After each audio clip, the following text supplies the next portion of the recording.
treated in a fair way. So it's that we are not talking about that perspective. Okay, let's start off. This is our agenda. First, we talk about a bit about concept and conception of justice. Then we go into more detail, differentiate between different concepts / conceptions of justice. Then we focus a little bit more on tax law and legal certainty, but legal certainty more generally. And then we will show that these different conceptions of justice conflict. So it will always be in practice a balancing act. You have to balance these different conceptions of justice. And then we will go on and try to let's say, to give an example to illustrate this conflict between these conceptions of justice by an example of the tax law, but we won't go too much in detail because we might start boring you, and we wouldn't want that because you have an whole day to go for your further research. Okay, so there's a difference between concepts and conceptions. Concept of justice is, let's say, just the general idea of justice, but there are very many different schools, philosophers, which have all their own, let's say, content, their own elaboration of this idea of justice. So you have, for example, the Aristotelian approach, but also the Kantian approach for Immanuel Kant, but also, of course, John Rawls, etc., etc. So when you have a certain idea, a more specific idea, a more specific theory with regard to a concept, for example, the concept of justice, then we talk about the conception of justice. For example, again, Dworkin's conception of justice, John Rawls' conception of justice, etc., etc. Then we distinguish between two concepts of justice, legal justice, and you could say social justice. And legal justice, and that's of course for lawyers in general and legal researchers in general very important, refers to the ideal of justice that the legal system seeks to achieve through the enactment of laws and rules. And for us, and we are very much inspired by Ronald Dworkin, the famous American legal philosopher, we assert, we maintain that legal principles are very important. You know probably that, for example, legal positivists, just as Hans Kelsen, the Austrian philosopher, or H.L.A. Hart, for legal positivists, like these principles are far less important. They have a more formal conception of legal justice.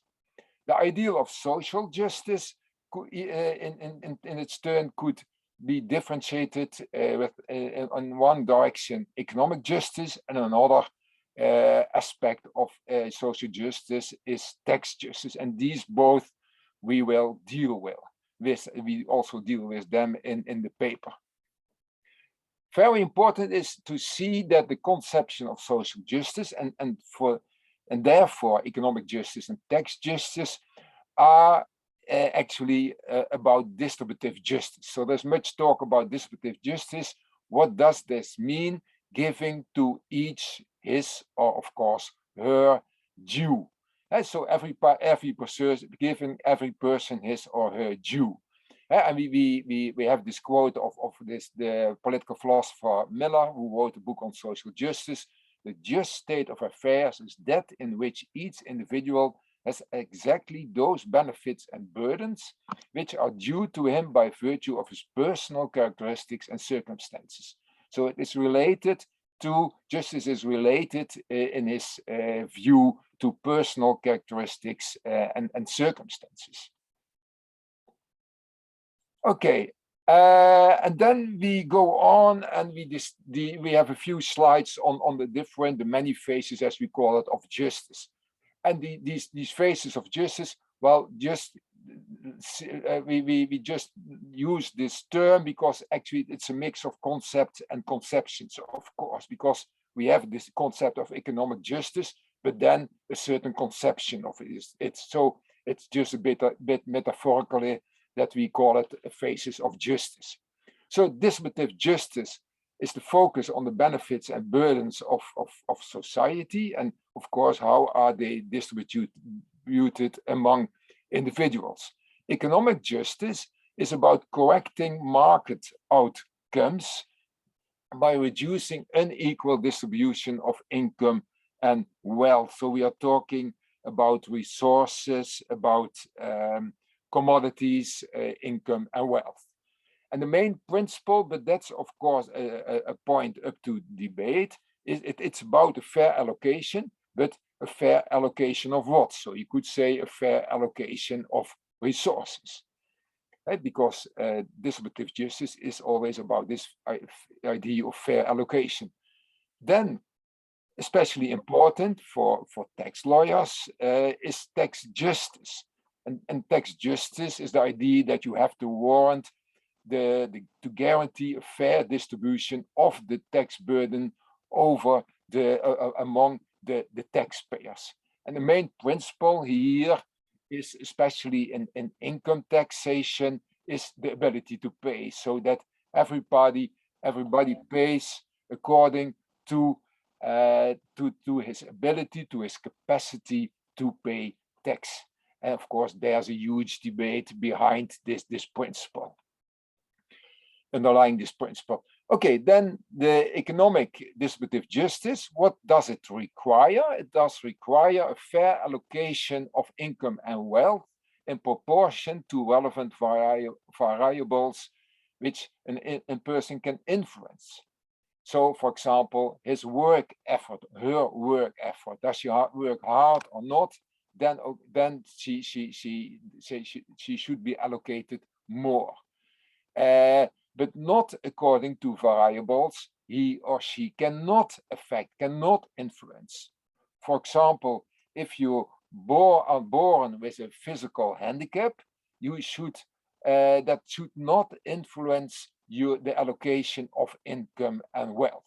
And the same goes for inheritances. If you just get an inheritance, that should not influence this allocation, because an inheritance, let's say general people would say, you cannot influence this. Well, taxes could enhance economic justice, for example, to distribute resources and to promote employment. And taxes can be used as an incentive to pursue social ends such as schooling. So the idea is that when taxes are used to nudge people into more education, so you give the tax credit for schooling, for education, then you enable people to enhance their earning capacity. And that means more economic justice.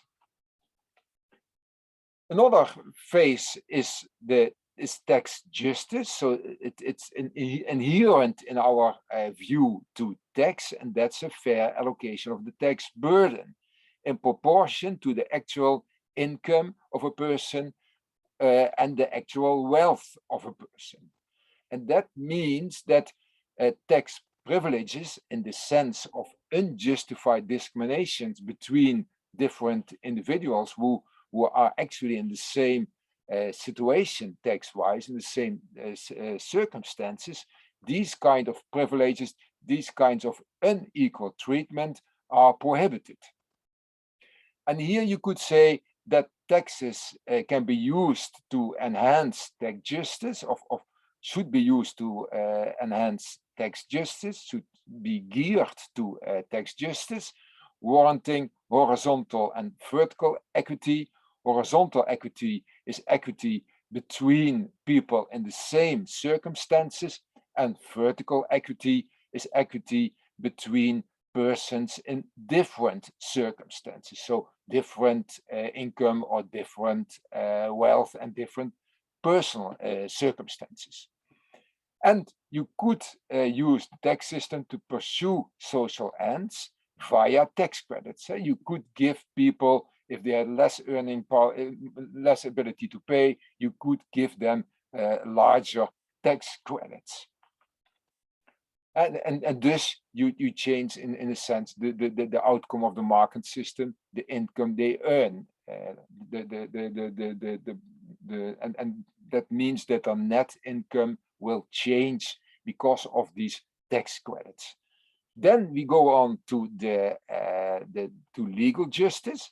Of course, the taxation should be implemented by law. So that's of course the idea of the rule of law, and more specifically the idea of legality, the principle of legality.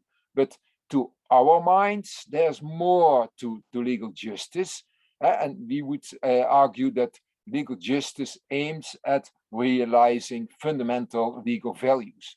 And there are many principles, but the principles we deal with in this paper is, besides legality, equality, formal equality, but also legal certainty and transparency. Whether transparency is really a legal principle, well, we could perhaps debate that, because that might be there might be discussion about that. Okay, I think I talked enough, so I would hand over to Sonja now. Okay, thank you, Hans. Okay, I can hear myself twice. That's not nice. As Hans explained, for justice, legal principles are very important. And in our paper, we focus on legal certainty as one of the main principles of justice in law, and thus justice in tax law. Legal certainty, as most people will know, enables people to plan their life, to plan their future. And in taxation, it means that they can reasonably foresee the legal consequences, the legal fiscal consequences of their acts. For instance, when buying a house, you should rely on the rules, on the taxating rules on that property. But another important aspect of legal certainty is that the law should be clear and precise, and that's very important. Tax laws, clear and precise, means different elements. Tax laws must be understandable for those who are subject to these laws, and that not only goes for tax laws, it goes for every law. But in taxation, it means two elements. The tax law must be accessible, so that citizens, who are mostly laymen in the fiscal domain, can understand their obligations. That's one element. But tax laws must also be intelligible, so that citizens can identify with the rules of taxation. They should be able to see the reflection of their social values in these laws. And that's very important, and a very important aspect of legal certainty. The clarity of the law demands consistency in two ways: conceptual consistency, so the basic concept and conceptions of different rules and legislation should be in line with each other, and temporal consistency in time, meaning that laws cannot change too often. That's an aspect of legal certainty. Legal certainty connects to trust in the trustworthiness of tax legislature and the tax legislator as well. Taxpayers should also be able to rely on the regulations. In fact, they cannot rely on the regulations. Their trust in tax law will be low, and that has, well, we did not focus on that in our paper, but the lack of trust in tax law is an important problem. Hans, can you change the slide?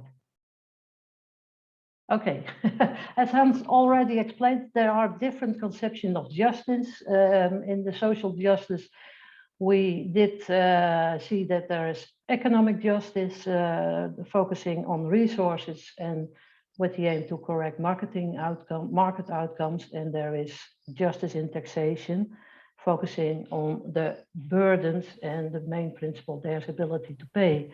Legal justice is another element of justice in law. And amongst the other principles Hans mentioned, there are equality, certainty, and transparency. And to demonstrate the conflict between these conceptions, we have talked in our paper about the J.L.M provision. And I heard Manuel say, I did not know what he was talking about, but he said something like muy specialis, and I think the J.L.M provision is a muy specialis element in Dutch tax law. It focuses on the rules in the Personal Income Tax 2001 regarding home ownership. In the Netherlands, home ownership is considered to be a source of income.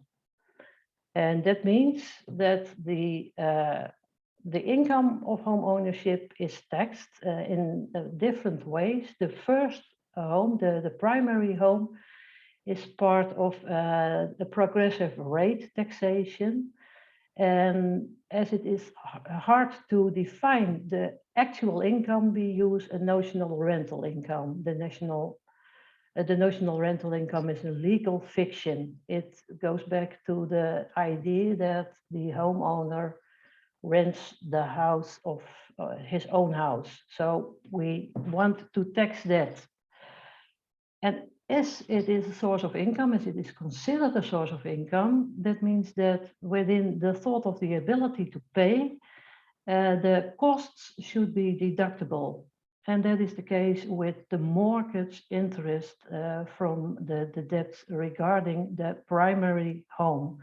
That is deducted from the notional rental income. In most cases, the interest element is much bigger. So that means that the outcome of this formula is negative. So you have a deduction.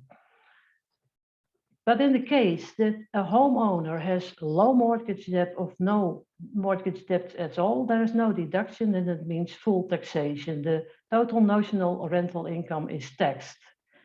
And you might think that it is quite a lot to take, but when you see that the average worth of a home in the Netherlands right now is about 400,000 euro, and the notional rental income of that home is 2,000 euros. And when it's taxed at 50%, that's almost our highest rate, it's about 49.5, then you pay 1,000 euros tax in a year. So the taxation is not, the burden of taxation is not that high.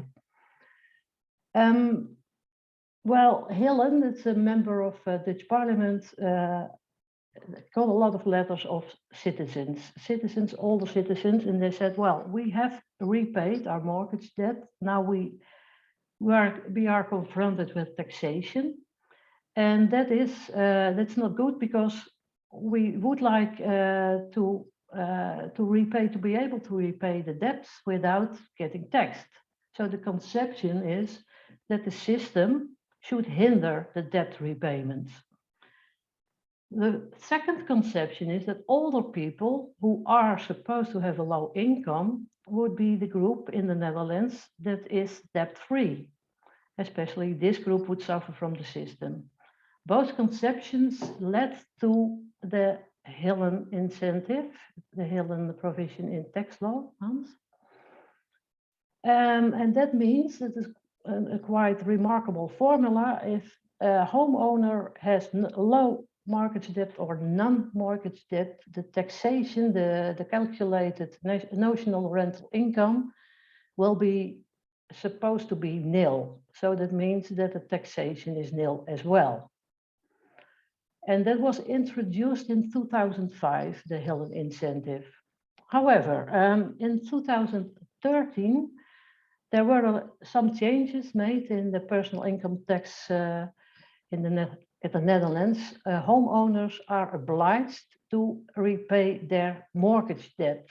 Before the time, you were not obliged to repay the debts. You could enjoy the deduction, but from 30,000 on, the debt repayment is obligatory. So the system itself cannot hinder the repayment, as the repayment is due.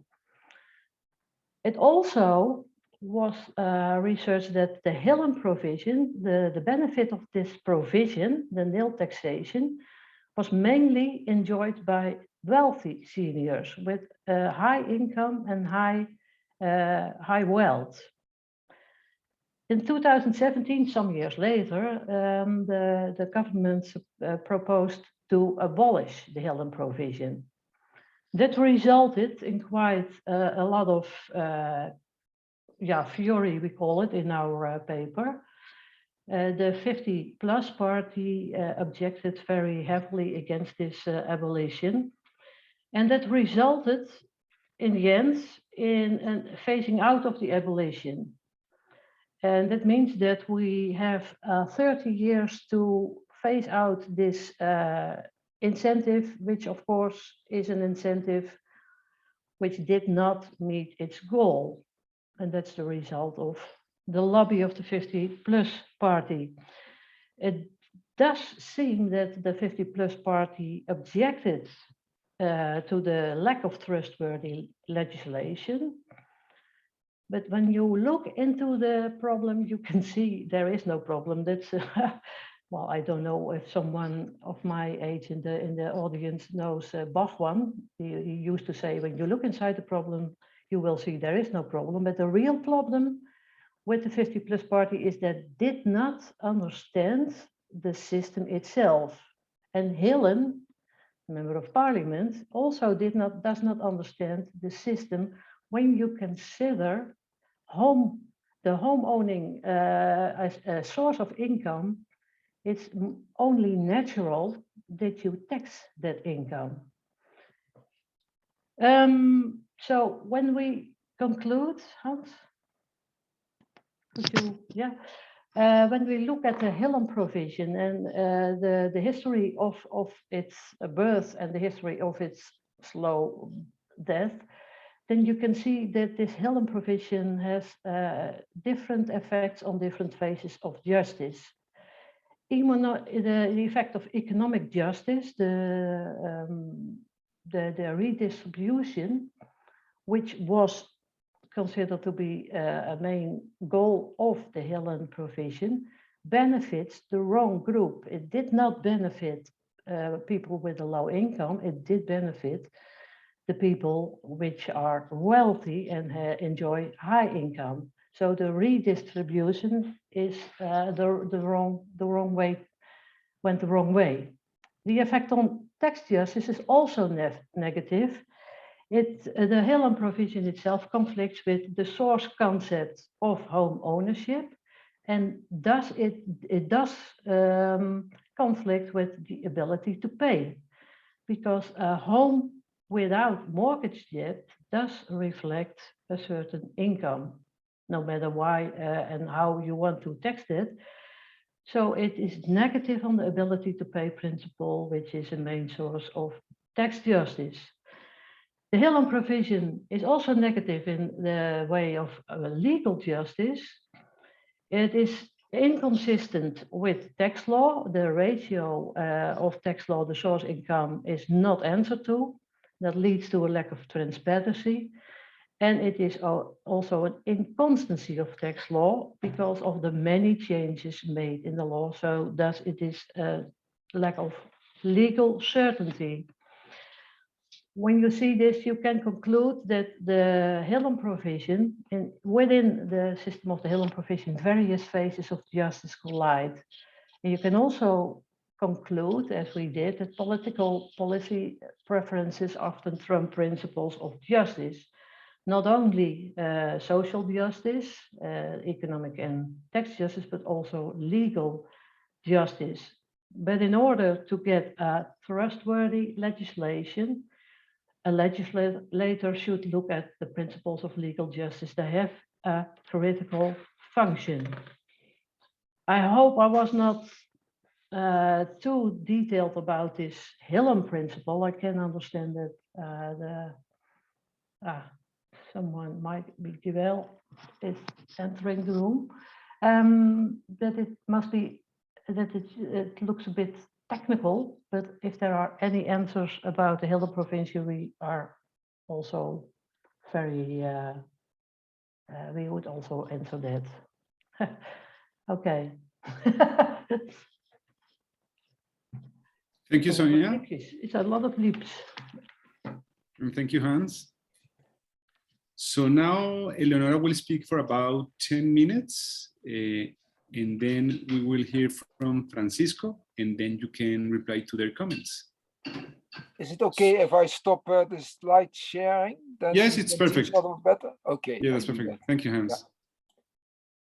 There you go.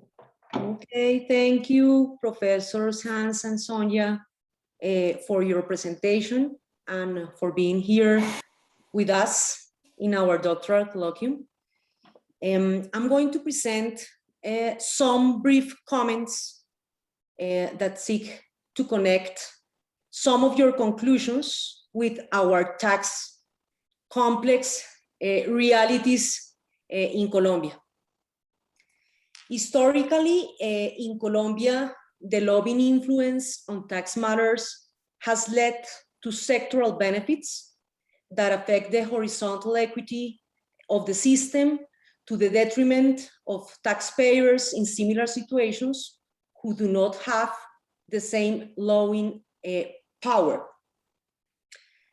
And as in the Netherlands, the Colombian Constitutional Court recognizes a wide margin of configuration of the legislator in tax matters, which allows those specific benefits to be maintained. As you point out for the healing incentive, this clearly affects the fair distribution of collective burdens. And what is more, in Colombia, the Constitutional Court has recognized that the principles of progressiveness and equity of the tax system is predicated on the entire legal order and not in respect of isolated tax measures. This allows for situations in which a certain tax measure is not progressive or even it is regressive, and yet it is constitutional. Recently, the Justicia, that is a Colombian think tank, challenged the constitutionality of the entire tax code, arguing that the whole tax system in Colombia was regressive. And this was the practical outcome of the combined application of all the set of rules contained therein. Accordingly to the Justicia, the predominance of indirect taxes over direct taxes and the excess of tax benefits available for the income tax generates tax privilege in favor of taxpayers with ability to pay. I go further on this in a book called Taxation, International Cooperation and the 2030 Sustainable Development Agenda of Springer Publisher, where I have a chapter about tax incentives of, well, in Pacific Alliance countries. I go deeper on the BEPS action, concretely Action 5, and the 2030 Sustainable Development Agenda. Indeed, as the Commission of International Experts concluded in its report earlier this year, in Colombia, as someone gets richer, the effective tax rate on gross income begins to decline, reaching ridiculous rates close to 2%. However, the problem not only lies on questioning the fairness of the legal system and whether these sectoral benefits or which our tax system is full are acceptable, either from an economic or tax justice point of view. The issue here goes further, since as you point out, when enacting tax law, the legislator must constantly find a balance between distributive justice and the key principles of legal justice, equality, certainty, and proportionality, that more often than desired end up diverging. One example of this situation is that similar to what happened to the J.L.M incentive, once a benefit is granted, it is very difficult to determine such benefit and to terminate it. And hence, the need to include sunset provisions in order to respect the expectation of those benefited from the law. Indeed, the constitutional obligation to respect consolidated legal situations and therefore maintain granted tax benefits entails that the inequality initially generated by the lobbying power is perpetuated. Hence, in order to maintain the legal principle of certainty, the equality principle has to yield. Additionally, as the tax system becomes filled with sunset provisions that protect the taxpayers benefited, the system becomes more complex. Our system, our tax law system is very complex, also affecting the certainty principle, as the application of the tax laws requires a technical understanding and expertise, and hence is not accessible to a layman. This is particularly the case in Colombia, where the sunset provisions are not always included in the law, but rather it is the Constitutional Court that through its decisions allows taxpayer to continue applying the repeal benefit. The applicable laws are not only the ones contained in the current version of the tax code, but also repeal laws which can be found in the current tax code. Another situation in which the principles of taxation constantly clash against each other in Colombia is the case of the legal stability agreements. Colombia is known to have a tax bill approved approximately even every 2 years, which clearly affects the certainty principle.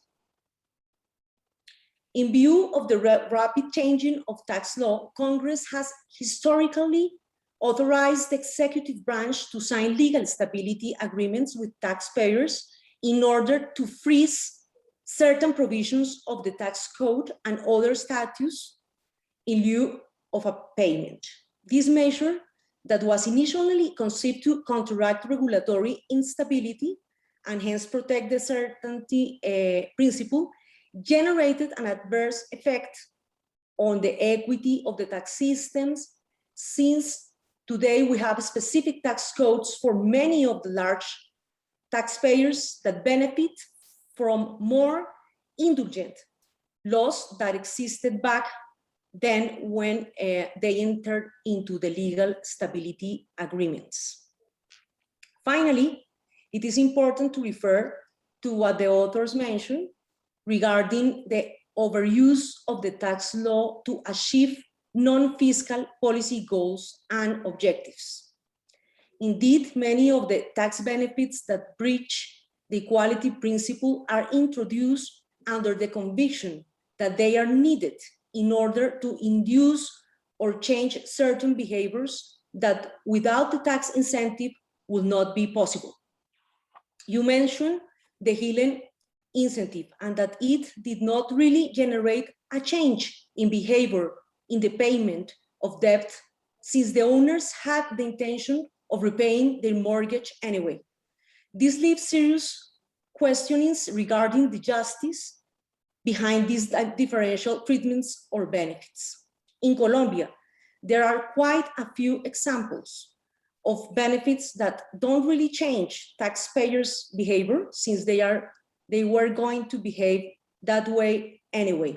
For example, tax exemption granted for 30 years for new or remodeled hotels, and tax benefits granted for the power generation with unconventional energy sources. I'm not going to go deeper on this because, as Hans said, there's not a need of going on tax details, and moreover for a Friday's morning before lunch. So I'm concluding these brief comments just to connect you a little bit with our realities. And thank you again, professors, for accepting our invitation.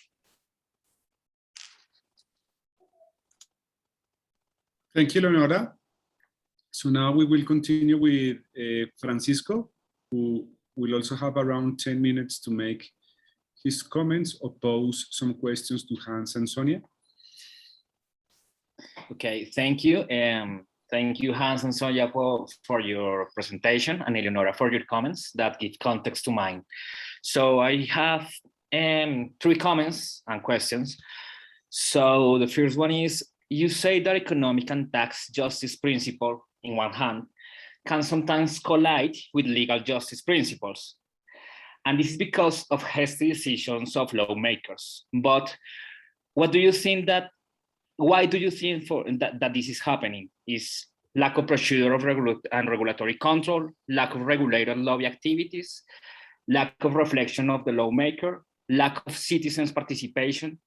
And what is next with this job that you are doing? What we can expect after this paper, another paper that propose some next steps to this kind of situations. The second is, this kind of work in tax law reflections seems to aim for a fair work from a distributive justice work. Do you think that this is part of a global trend of tax activism, where we can find academic tax activism, judicial tax activism, as the example that Professor Eleonora just have exposed, and social activism, like the social situations that we had in Colombia, because the social mobilization that we had because the government proposed a new tax reform this year.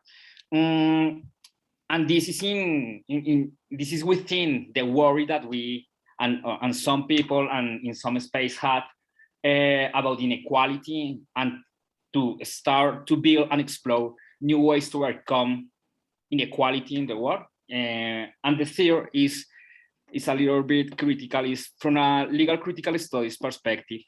Maybe balance it is not a way to hide instrumentalizing institutions like the Congress to develop economic and political interest. That is my 3 comments / questions, and I thank you again for your text and presentation. Thank you, Francisco, for your very direct comments and questions. So Hans and Sonja, would you like to address them, as well as Eleonora's comments? Yes, sure. I think very much agreement in a sense, resemblance between the Dutch tax system and maybe not the system as such, the technical system, but the way politicians look at the system, the way judges, the courts operate in the tax system, and the lobbying which is going on. Eleonora already said that, and Francisco, I think, pointed also at this point. And you could say that that tax nowadays has, in a way, 2 faces. One phase is, of course, and we are all lawyers, it's the legal phase. And as lawyers, we think it's about the law, because legislation, it's democratically responsibility, there's the democratic procedure. And then we have laws, and laws, that's, of course, for lawyers, something which is almost sacred, that there are legal values and you should respect them. But on the other hand, democracy is about politics, so it's very much a political affair.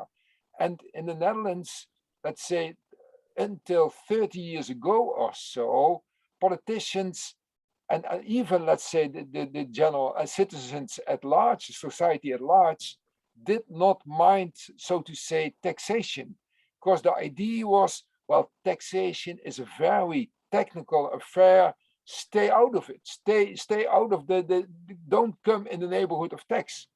But since 30 years or so, politicians think, well, you can use the tax system. You can use the tax system so to say, in order to change the world, to change the economy, to enhance employment, to take care of the environment, to take care of people's health, to promote people's health. So everything, every policy goal you have as government, you could use the tax system for. And that's, of course, and Eleonora already pointed that is exactly one of the reasons that the tax system has become so complicated. But you could say this is a more general trend. And I'm eager to know whether, let's say, criminal lawyers think the same about that. But because in the Netherlands, you see that the criminal law system is also used more and more by government to attain all kind of policy ends. And of course, as a tax lawyer, I don't know that much about it, but you see the same there. So the legal system is really used far more and more, and especially the tax system, then to use all kind of goals. And we should not be naive about this in the sense that we should aim for a pure tax system which only has this budgetary function to collect money and then hand this money over to the spending departments. That would not be, let's say, then you're not in this world.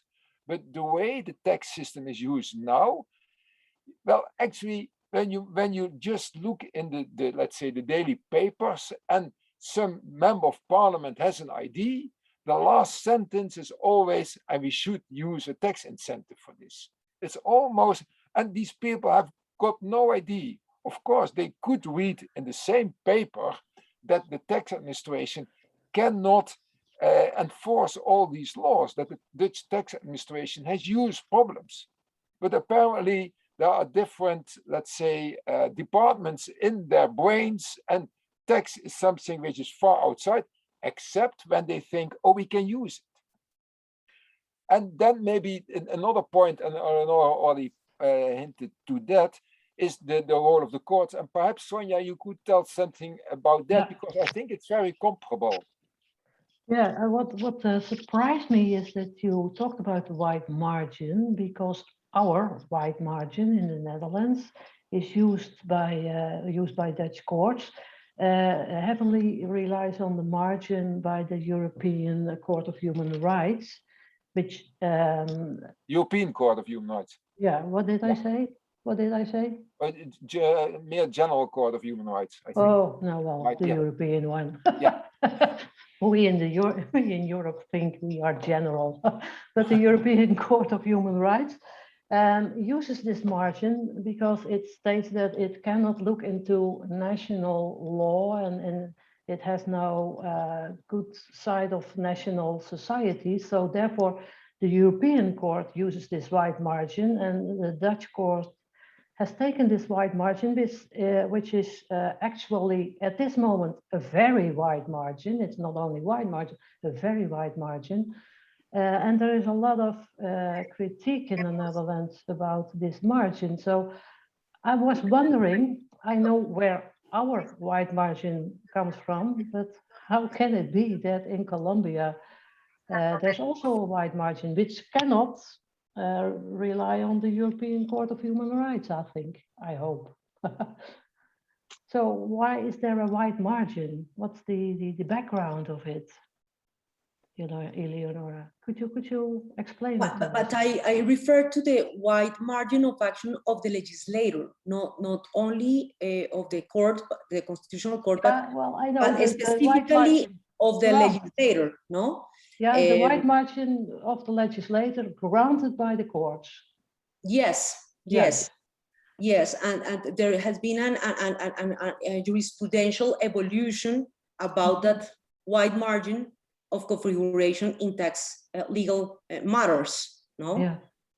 And is that related to the Constitution? Is that based on constitutional law, Eleonora? No. It's more of interpretation of judges.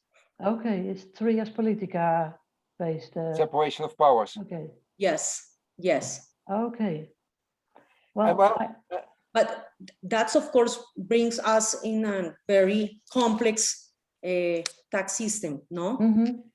Because it's not only what legislators are defining, but also what judges are interpreting about that law, no? How our tax code evolutionates following those interpretations. Okay, yeah, well, in the Netherlands, there's a, we have 3 separate powers, but in actual life, there are only 2 powers. That's the legislator and the tax administration are considered to be one. They work closely together, so taxpayers should be able to rely on the judges, on the 3rd power. But because of that very wide margin, a lot of conflicts before court don't really get a good answer because of the very wide margin. It used to be different until I think the year 2000, the judges were more active, but then they are very, very careful. What is that then? Cautious. Well, maybe just to comment on this point, that you indeed see that, let's say, the people in our Supreme Court, it's very important who are in the Supreme Court, since, as Sonja said, since 2000, the Supreme Court is very cautious, let's say, more distancing itself from the legislator. On the one hand, because there were other people in the court, which are less judges who are less activists, but also I think because the legislator said, well, take care, your Supreme Court. If you go on like this, we will change the nominating of the Supreme Court candidate Supreme Court justices. We will make it more a political affair. And that made the Supreme Court also very cautious. So in the Netherlands, it's Parliament nominates and appoints the judges, but it's just the idea, okay, the Supreme Court itself hands over a list of candidates, and the first 2 are appointed by Parliament. But then in 2000, around 2000, Parliament said, okay, no, it was not Parliament. Actually, it was the Minister of Finance, the Deputy Minister of Finance. He said, well, we might change that. If you go on like this, if you block our legislation, our tax legislation, we might change that. And we just take our own favorites into the Supreme Court, a bit like what's happening in the United States. It's a very political affair, the appointment of Supreme Court judges, I suppose I know, but I'm not sure how it is in your country. But I have to add that we don't have a constitutional court in the Netherlands, like Colombia obviously has, because I heard you talk about it. We don't have a constitutional court. And to add the complexity of our tax system, we have some administrative interpretations of the executive branch that are called in Colombia conceptos from the tax administration. Yeah. So we as taxpayers, we have different sources for interpreting tax law in Colombia. The law, well, of course, the Constitution, because we have the general principles of taxation in the Constitution, but we have also this terrible tax code that is modified every 1.7 years, no? We have the different pronunciations of the judge, not only Constitutional Court, but also Consejo de Estado, that is the administrative branch of the justice in Colombia. And also we have all these concepts, administrative pronouncements of the executive branch. So it's very difficult to manage this complexity for taxpayers and of course also for tax administration. That's very interesting. Maybe also for the non-tax lawyers we have here, Eleonora. You call these conceptus. We call that, let's say, policy rules or administrative rules. So it's interpretation by the tax administration. An important question is, of course, can you, as a citizen, as taxpayer, can you rely on these interpretations? So if the tax administration says, okay, no, we just changed our interpretation. Some tax official says, okay, no, I was just wrong. I said I would apply the law this way, but I was wrong. I changed my view. Or let's say the explicit administrative rule, he said, okay, that's just a rule which is for the administration, but not for your citizens. Can you go to court and say to court, okay, but this is the administrative rule. I would like to rely on that. We call that the principle of legitimate expectations. You can invoke that. Yes, in Colombia is more or less the same, but all are processes, no, and lot of time, no, for the taxpayer to have a certainty, no. A tax processing procedure in Colombia is more or less 13 years. No, that's a lot. Sure.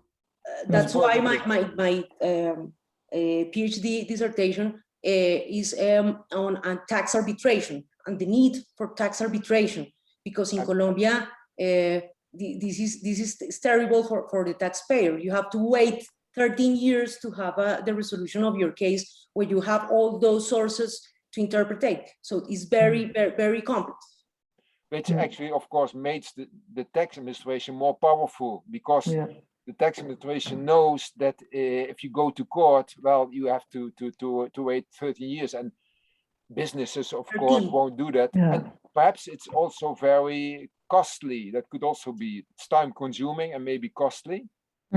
Yes, lawyers, time, interest. Yeah, sure. No?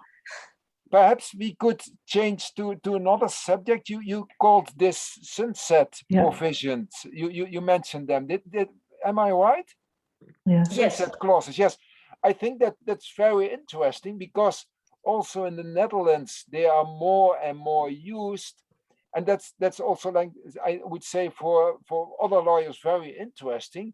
Do sunset clauses, do sunset provision, do they enhance the quality of legislation? So in this case, of course, tax legislation, but more generally, do they enhance the quality of legislation? Because the idea is, of course, if you have a sunset clause, let's say for 5 years, the idea is that you establish law, legislation, statute, and after 5 years, it will get out of the system, except for the situation that you say, okay, we really want to go on with it. So you need really a decision, and the idea is, of course, you need a kind of evaluation. So you should evaluate the regulation, and if it's okay, it did well, then you go on. But that's, of course, that's theory, of course. Theory. In Colombia, we don't make those evaluations. No, you need to do economic evaluations in incentives, in tax benefits. No, if they are achieving the goals for what they were created or no. But here, no. There is just the benefit, and it perpetuates here for years and years. And so you don't evaluate economic sectors having benefits of that. No. But the government don't do those evaluations, and that's precisely my critique in the chapter that I said, no, because we need that. We need a more compromise, more executive compromise to achieve those goals. But in the Netherlands, we do have those evaluations once in 5 years, mostly. But even with a negative evaluation, most of the incentives still are alive. So the evaluation proves that it's ineffective or inefficient. And most of the time, the regulation still stands. So a sunset clause would be more drastic, but we don't have that much sunset clauses, really, I think, Hans. No, and even, let's say, at the start of the whole process of, let's say, of tax legislation, for members of parliament, the idea could be, well, okay, we have this bill, we're not sure about whether it will be effective or not, but what will be its impact. But okay, we put in a sunset clause, and then after 5 years, we will see, we will have an evaluation, and then we can stop the whole thing if it does not function, if it does not have enough impact, the impact wished for. But then after these 5 years, the reality is, of course, that they think, okay, yes, we have some evaluation, it's not very clear, and of course there's lobby going on, and then they say, okay, well, let's go on. So it sounds good, it sounds like an interesting instrument, but I think in practice, and I would say that's and maybe that this also links to the first, if I understood you correctly, Francisco, your first remark.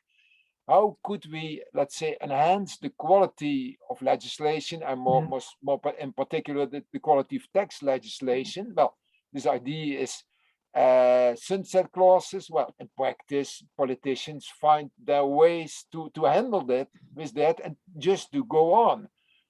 And you could, of course, say, and you mentioned the idea, for example, of citizen participation. And I think that's a good idea. What we nowadays see in the Netherlands is that there is a consultation procedure. But of course, you have to know who actually gives input in this consultation. And we all know, I suppose, in Colombia it will be the same, that big business just gets into the Ministry of Finance, just walks in, or has a call every week with maybe the Ministry of Finance or somebody on the department. So they, even without official consultations, these lobbies have their input. So then you can have an official consultation, and we do them also via internet, so you can see in that period of time who actually is giving input. But then again, what happens with this input? Does the legislature, the tax legislator, already start with some ideas and just go ahead? Well, you know, when you let's say are confronted with arguments you don't like, well, you just find a way around it. And that is, of course, a serious risk. So then, well, then people have the input, and you have to admit, I had a look at a few of these consultations, and they are, let's say, some people are just advocating their own views. They are, for example, tax advisors, individual tax advisors. And most of them are just specialists. So it's often it's a small group. But then the question is, of course, but who will represent those people who have an interest but don't have the let's say the technical knowledge? Eleonora already referred to that. They don't have this tax knowledge. They don't have this legal knowledge. So they should be represented by Parliament, but somehow you get the idea that Parliament is very busy, but not always, let's say, in the interest of the whole of society. So then of course, yeah, it boils down to representative democracy, and maybe that is another topic. But then perhaps you should try to go for other ways of lawmaking. So that's very difficult. And actually, I myself, in the past, I have emphasized the importance of the legislative procedure, to take more care, to take more time. But let's say my secret agenda, my hidden agenda is always, if you slow down, just the fact that you slow down in this legislative process means that you will get less of a mess, because most of the legislation is so, indeed, as Eleonora already, I think you also, Francesco, said, it's so complex, so hidden with special interest provisions, that it's just far too complex. And nowadays there's a bit more interest for this complexity. Why? Because the tax administration complains and says we cannot deal with it anymore. And of course, that means if the tax administration cannot deal with it, people will be treated unequal. Those who knows their ways, they will pay less than those people who don't know their ways and don't have a good contact with people in the tax administration. And then we could return to the point Sonja already mentioned, that if people have the perception that that tax becomes something, yes, taxation becomes something arbitrary, they will lose trust in government and lose trust in the legislator, of course. And also it will, of course, adversely impact compliance. It will make more difficult for the tax administration to enforce the law. Francisco, I'm talking too much. Could you perhaps once again state your second and your third point? I'm not sure I could repeat them right now. Sure. The second question was if maybe your work is in a activism tax trend that is working from the academic studies, from social movements, from judicial activism, searching to go beyond the inequality context that we are living in all the world, that in Latin America is so deep. But I feel when I read your text that maybe we are in an academic trend, or is part of a more general trend that is legal tax activism. That is the question. If maybe you feel that you are in this point of war activism about go beyond inequality through academic and other groups, through social movements, to change the tax system in the globe. Well, I would say, Francesco, and Sonja will definitely add her own view to it, but that's exactly, let's say, what is our main concern as lawyers. I would say we refer to the ideas of Gustav Radbruch. He was a German lawyer just before the Second World War. And he says, what actually are the chief concerns for lawyers? That's, of course, this idea of legal justice. And when we think about legal justice, it's about legal certainty and legal equality.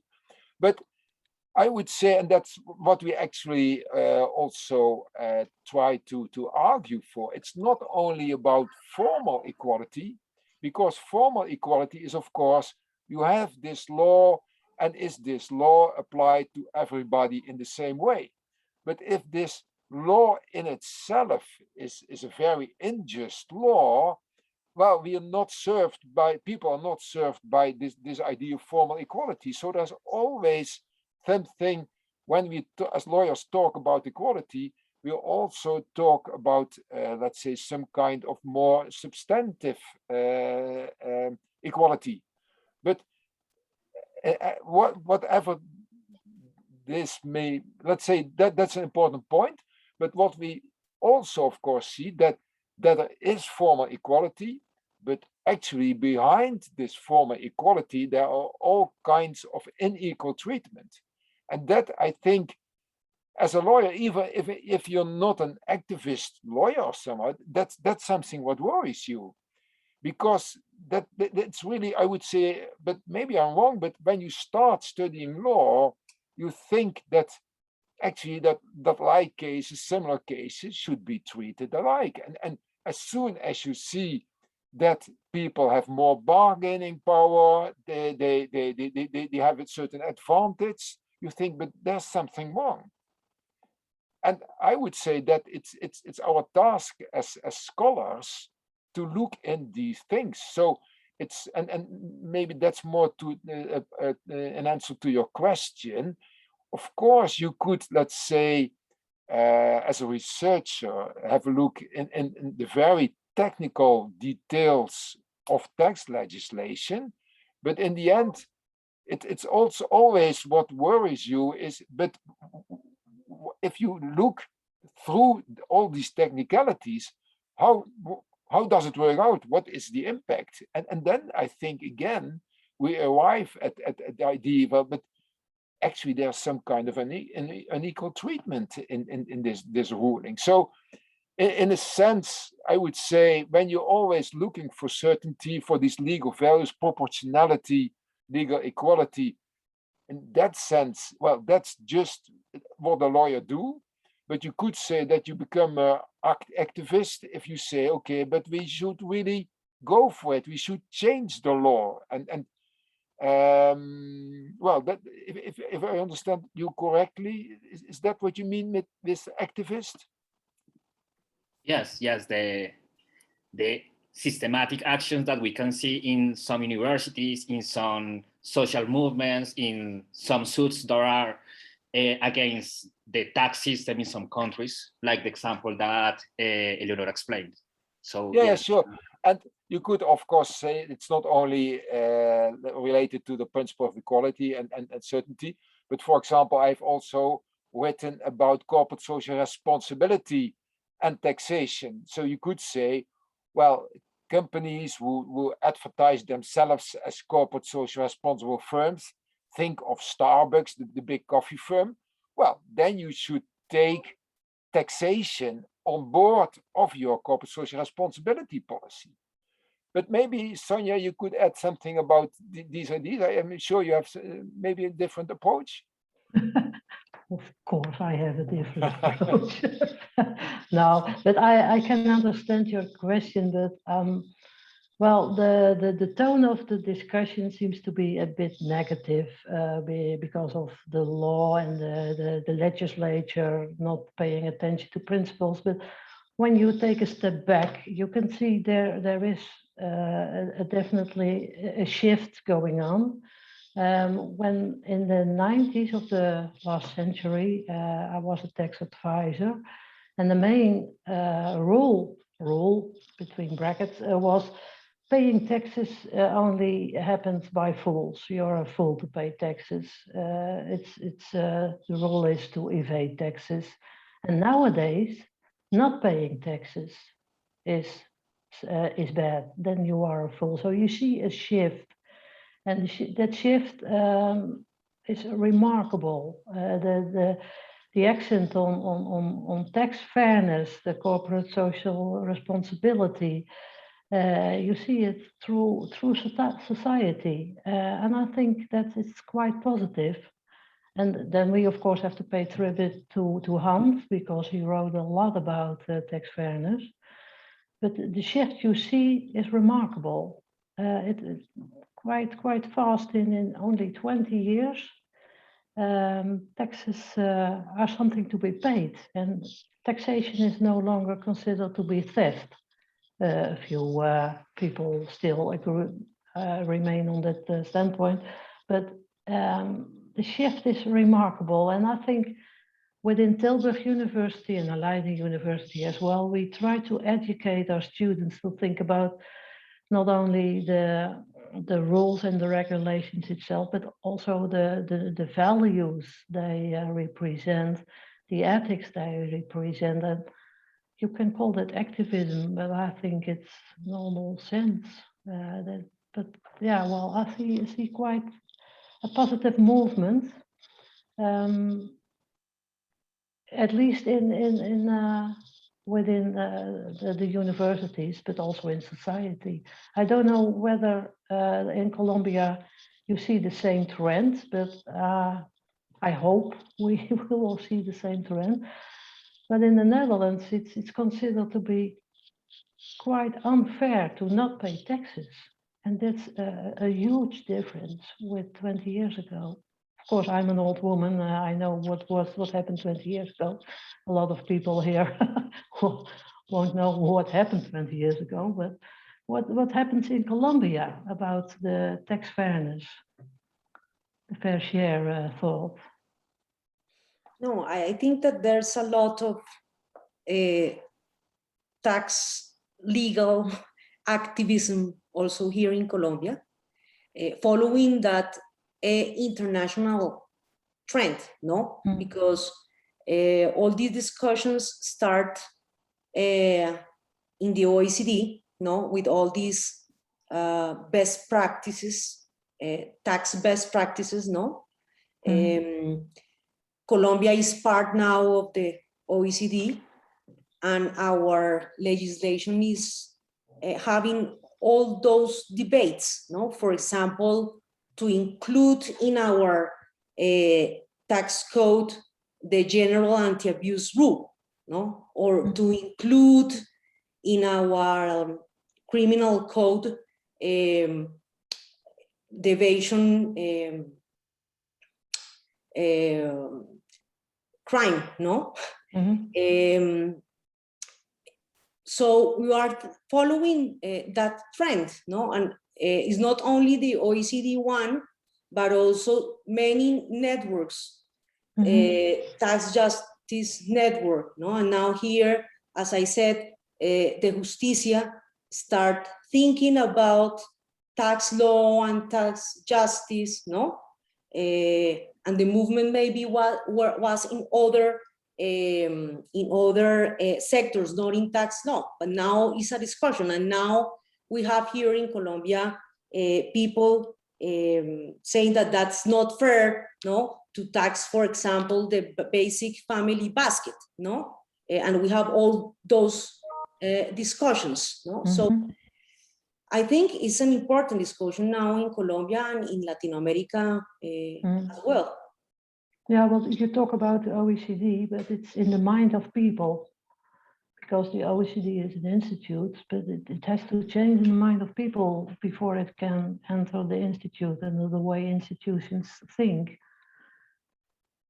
But you talk about taxing the basket, the family basket. I think that's a very nice way to say it. It's the low standard of life. You cannot tax the first euros of income. Is that what you mean? The family We have a basket? general rate here in Colombia for all goods and services that is 19%. Okay. But in Colombia, there are exclusions of this indirect tax, VAT tax, okay? Yeah, okay. For many years, not to touch, to tax the family basket, no, because of the vital minimum of the existence for the people, for the subsistence for the people. Okay. So the economists, they said, no, but we have to tax that because that's efficient, no, because we need the resources, no, for doing an expenditure, no. Yeah. And in the other hand, there is the Constitutional Court that said that we need to protect that minimum for the people, no? So that's the typical justice efficiency discussion here in Colombia.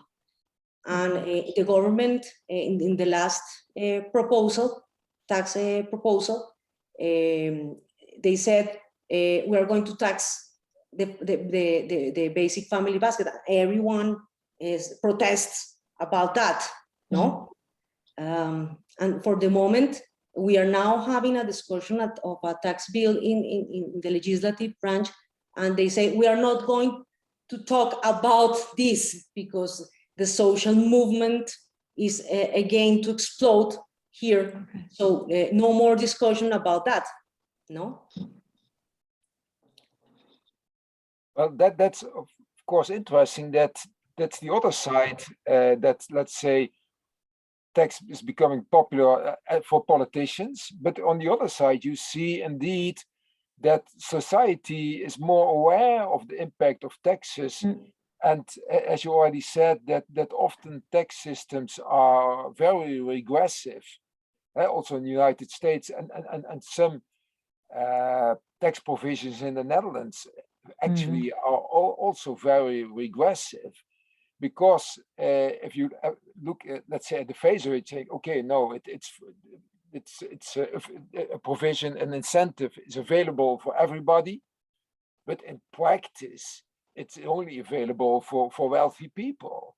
So actually, it's a way to reduce the tax amount of tax they pay. And I think people become more and more aware of that, especially indeed in the context of multinationals not paying their fair share.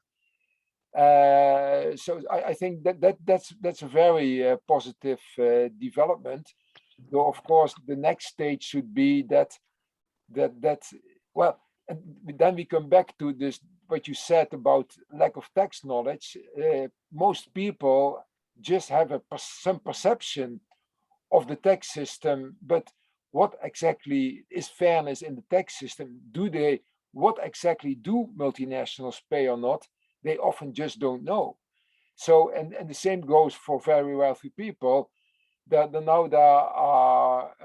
a new scandal in the United States where there were millions of data and tax returns of very wealthy people hacked, and then it appeared that many of them did not did not pay taxes, and of course that's illegal, but it brings the problem of this unequal taxation very much to the fore and in the minds of the people. But yeah, let's say that means of course also that well, I think that's an important point, and Francisco, that also links to your idea of citizen participation. Somehow we should. It's important to bridge, let's say, this distance to the general citizen, to educate them, so to say, in tax, which is of course very difficult because it's so technical. But somehow, on the one hand, we should strive for a less complex tax system, and on the other hand, for more tax knowledge, let's say, of the citizens. Because once you understand the work of the tax system, you know what democracy is doing.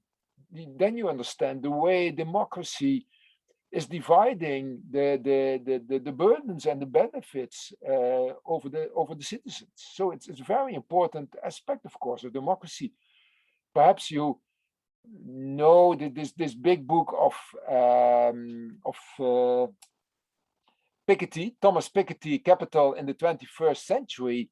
Actually, it seems to be a very big book, but it's a very easy read. And I think his most important point for us is that he says tax is so much more than just a technical affair. It's one of the most important political items, but it's also very important for democracy, because he is, of course, an economist, and he uses large databases with tax data, and then he shows who pays taxes, who does not pay taxes. And that's, of course, in the end, who pays taxes is the result of a democratic, at least in many countries, of a democratic process. Excuse me, I interrupt you. We're running out of time, and I would like the other attendants to Sure, yes, make comments or questions if they want to. So I would like to know if anyone else has a comment to make or questions, or we can continue this very interesting discussion. We seem to have lost a lot of people. Hernan. For a second. Okay, thank you very much, Manuel. Thank you very much for the professor for this presentation. It's very interesting. I have two questions. My background is in constitutional law, and I think that the one problem, at least here in Colombia, that the constitutional lawyers don't pay enough attention to tax law. I think that's very important to make a link between constitution and how to pay for the rights in some sense. So I have two questions. The first one is, your paper makes a difference, a very established difference between legal justice and economic justice. However, do you think that is maybe possible to unify the equality as a goal of legal justice to economic justice? Understanding in a post-liberal, in a substantive way, that the only way to get equality in a society is correcting the markets. So I think that this division will be put in some criticism, because I don't find a difference between equality in the legal justice and correcting markets. I think I don't know if it's clear. Sure, yes.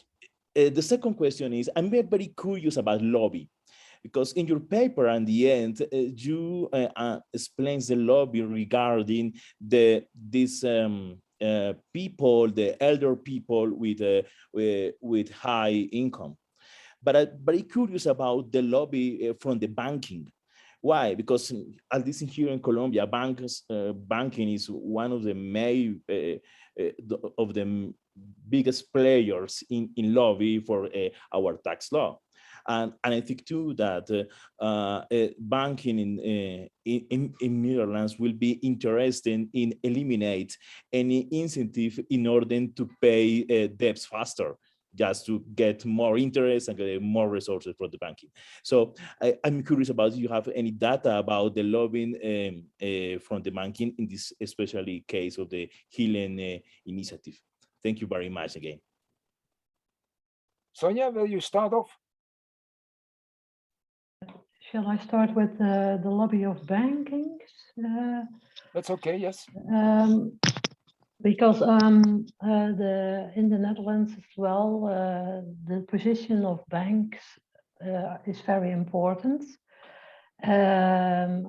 With regard to the debt repayment, that is not a national problem. It's something that is more like an international lobby towards the Netherlands to reduce the mortgage debts, because as a result of our tax system, our mortgage debts are very high.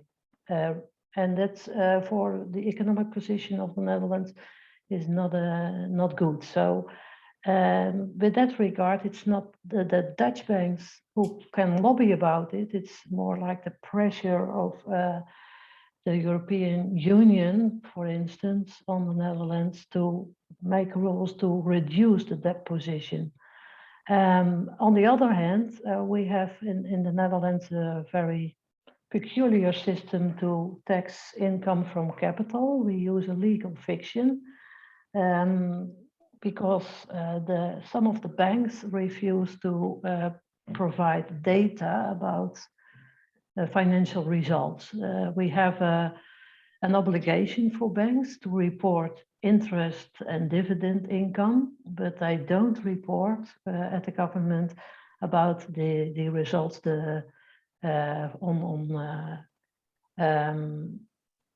aandelen.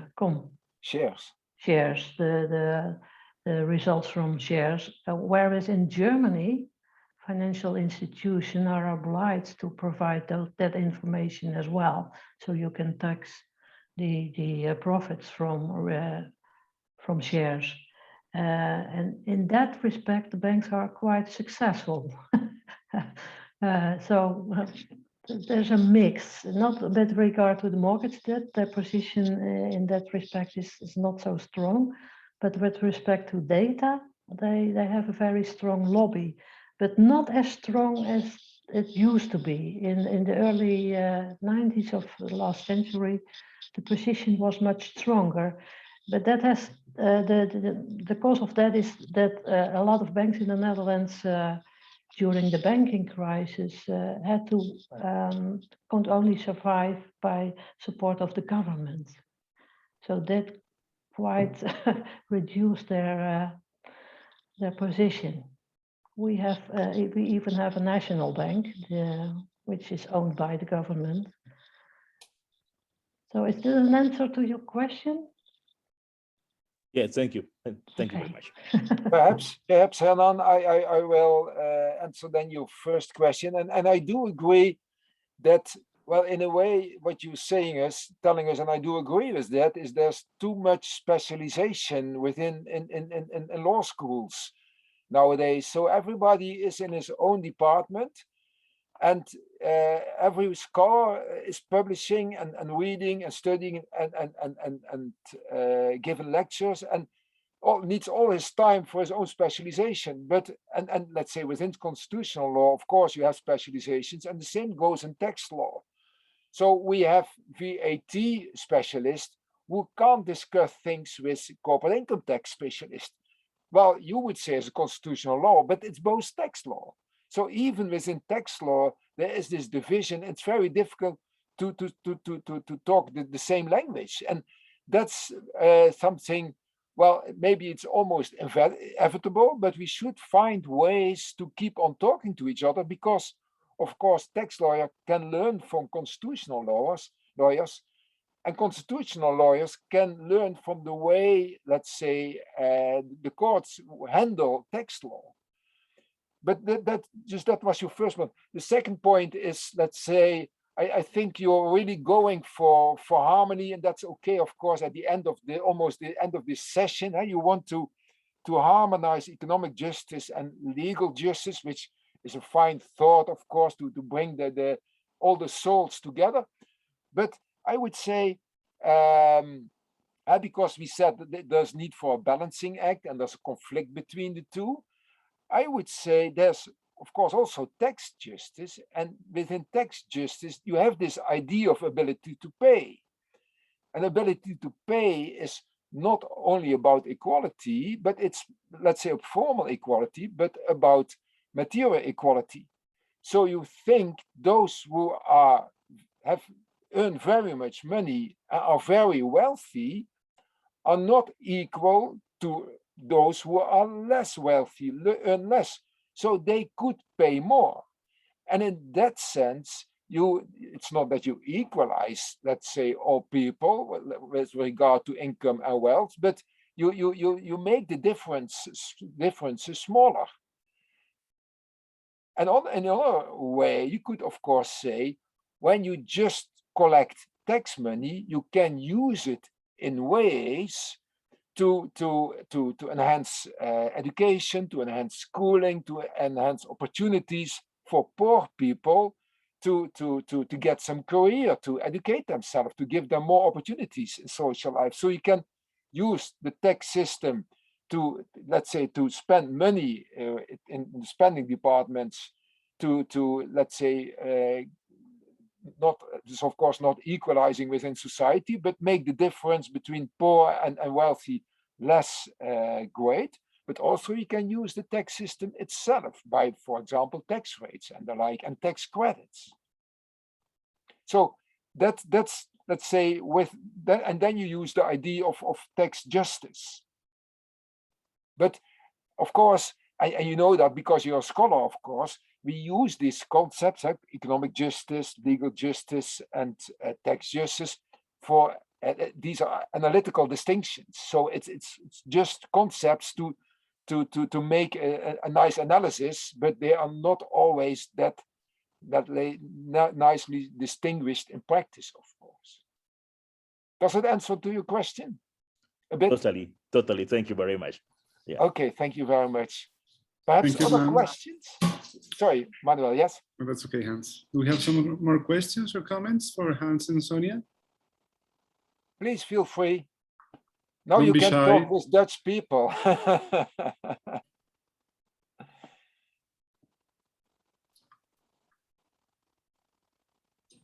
It seems there are not more questions or comments. Well, just maybe to close the seminar, because we're running out of time, and I think we've been revolving around this discussion. So my question would be this, and maybe it's a way of concluding or leaving the seminar with more questions is, from our discussion, it's pretty evident that we have a huge gap between normative theory and what actually happens with tax law, especially in unequal societies like Colombia. So the question that maybe has no answer is how to overcome it. Do you think the main answer is within the law, or we're talking about a problem with it, which is outside the realm of the law? It's more like a political and social problem. So what do you think are the answers or the ways to tackle this problem? Because I think we are very clear that we need to have a clear, equal, predictive tax law, but actually it's not happening, and maybe the trend, especially in unequal societies like Colombia, it's quite the opposite. So how do we get out of this problem? Because maybe the law won't give you the answers. What do you think about that, Hans and Sonja? Well, there's of course no solution for everything, but as a scholar, of course, you study these things and you see these things, and then it becomes actually very important, let's say, to make the results of your scholarship, of your research, available for a larger public. And that's one thing, just to bring it to a larger public, which is very difficult because this public, again, has not this tax knowledge you have. But I think, and actually, let's say, movements like Tax Justice Network and the like are actually doing exactly that. So when you saw the first time I was at a meeting of Tax Justice Network, well, they had some ideas about tax injustice, especially in tax, but they didn't know much about tax law itself. So if you give them some more information, they can come better at their job. So let's say these NGOs, non-governmental organization, could be a kind of in between criticizing, let's say, government policy, because of course, as a scholar, you cannot full-time criticize government policy, at least not in the public, because you have to teach, etc. So you could, let's say, try to make your research accessible to these kind of organizations, but also more to citizens, for example, to write something in the daily paper or so. But you really have to, let's say, to translate it from your technical language into a language which is more accessible. But Sonja, perhaps you want to add something? Well, I think it's very important for scholars to step out of the university and to fulfill a role within society, one way or the other. And that is very important. And for me, language is also an important weapon. I try to be very clear, not to use difficult words. And I think that's a task we, as lawyers, should all perform, because we tend to rely on very technical language, and it's not always necessary. But I think every scholar should perform a task outside society, outside university, in the society, to keep the connection. And law itself is never the answer. Law alone is never the answer. It's more than that. Well, perhaps, Sonja, you should add that you yourself actually assist a group of citizens who went to court because of fierce injustice in the tax system, and Sonja and I myself also a bit. Well, we try to hand over our knowledge and to help them in this procedure. But not that alone, because that kind of commissions is very popular within school, within the group of scholars. But also, try to connect with people in different groups. For myself, I do a lot of tax.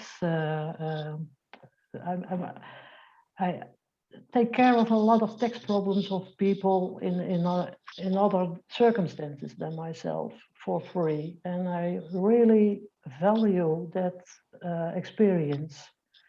I also was a member of a commission for people who suffered from some acts of the government, and then only then you can really meet the problems of a lot of people in society. And it's very valuable. It takes a lot of time, but you get a lot of knowledge. So yeah, well, I should want to emphasize the importance of stepping out of your castle. Well, and actually, perhaps in the Netherlands, every university where there's a tax department, there's a group of students who actually help poor people with their tax affairs. And I think the international term for that is tax clinics. And of course, you could support that with your knowledge in case these students face very, very complicated problems. So that's also a possibility, perhaps, to make the world a little bit a better place. Following your question, Manuel, I think that we have not only to work in tax law, but also we have to work in tax culture, no? And that's very important because we have been working a lot in changing the law, the law, no? But not in sociology aspects, psychological aspects of tax culture. Actually, there's a lot of research done in this respect indeed. Let's say the psychological approach to compliance, to tax knowledge, actually. So that's very interesting. Yes, sure. Sorry, Manuel, you want to say something. You want to conclude, perhaps? No, I agree with Eleonora that that's a very important topic, especially in Colombia, as you talk about compliance, legitimacy. These are very important aspects of tax law in Colombia. And yes, we ran out of time. It's lunchtime in Colombia, and maybe it's time for drinks in the Netherlands. So, yeah, sure. Hans and Sonja, thank you very much for your generosity. I think it was a very, very interesting discussion. And hopefully we will have you again in one of our seminars, and why not in Colombia, when the pandemic allows it. Yeah, sure. Thank you very much. Thank you all. Eleonora, Francisco, for your comments, and Hernan for your question. Nice question. Thank you. Thank you for organizing this all, Manuel. Thank you. And thank you, Francisco and Eleonora, for your comments. And well, we'll see you in the next seminar, and hopefully we'll see Hans and Sonja hopefully soon in Colombia. Why not? Okay. See you. Thank you. Bye-bye. And take care. Bye-bye. Bye-bye. Thank you. Enjoy your lunch. Thank you. Thank you. Bye.